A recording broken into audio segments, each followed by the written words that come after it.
na siya sa war, parang siya na yung hari. Regarding sa kahit siya yung regarding sa tao. Parang nang wala na siya pangulangan na kaya niya yung regarding ng tao. Malaki na.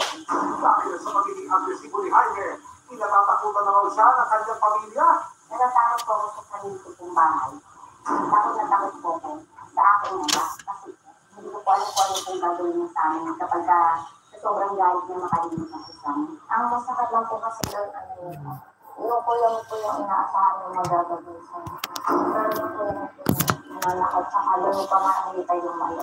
Hindi ka rin daw dumalo sa mga nakatakdang hearing sa korte si Jaime. Pasaway!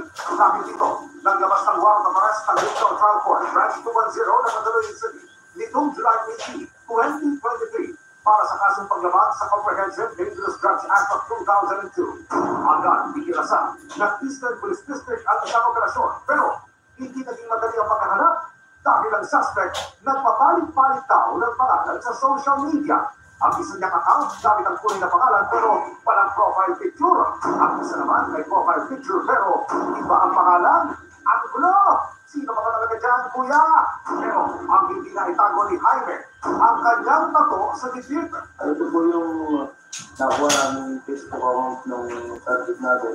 Ito po namin na nag-validate na yung picture na hawak namin. Isa po talaga dahil po yun. Ito po talagang lang po namin. Ito po ang patuloy sa dibdib. Bali, dito po yung naging standby na namin sa outpost. Tapos nun, nagantay po ng 3 hours. Baka sakali na uwi yung subject namin. Yun nga po, yun mga 2 hours kami habang nagambay kami ng ganong oras. Hindi umuwi, baka sakali po kami sa istimita rito. Pero, hindi na agad nakita ang suspect. Ang sakta, nag-isip ng magsikot na sa mga istimita. Sinagsadali pa, na patalang target at Jaime Bernardo Jr.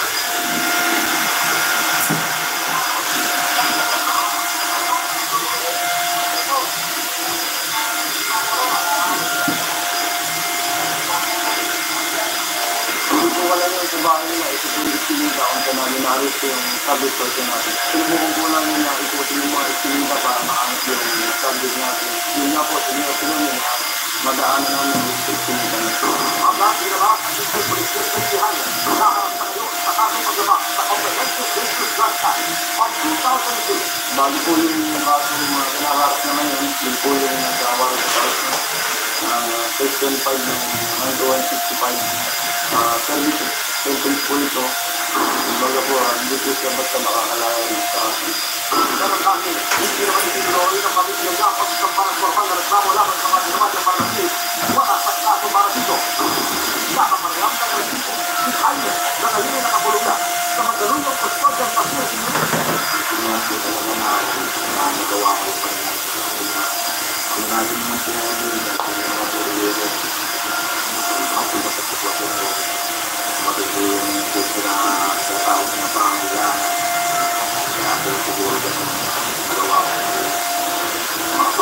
Siguro na matulungan yung Dahil sa tuluyang pagkakasip kay Jaime, isa sa kanyang napaluwag at nagulungan ng ay ito.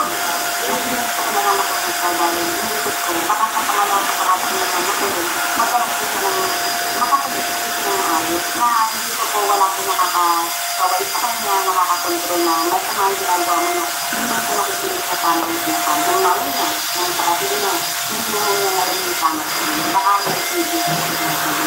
hindi lang ang mga tao ito ang alam ko yan ang kapatid bilang na bilang mga tao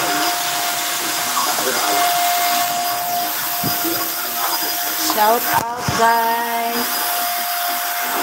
Hello kay this the Grace Nation. Are you single man? I have live-in partner guys. Take down your hair please. I'm busy guys. I'm busy, okay?